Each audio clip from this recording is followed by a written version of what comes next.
بسم اللہ الرحمن الرحیم۔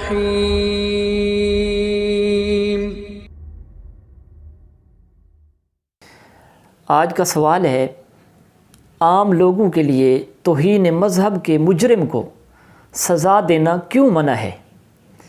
اس حوالے سے عرض ہے، اس لیے منع ہے کہ اس سے نہ صرف معاشرے میں انارکی پھیلتی ہے بلکہ دیگر بھی انواع و اقسام کی پیچیدگیاں پیدا ہوتی ہیں۔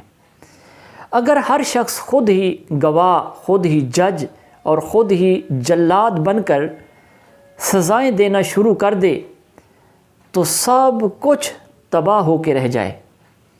پھر توہین رسالت کا معاملہ تو بے حد حساس ہے، اس میں کثیر باریکیاں ہیں۔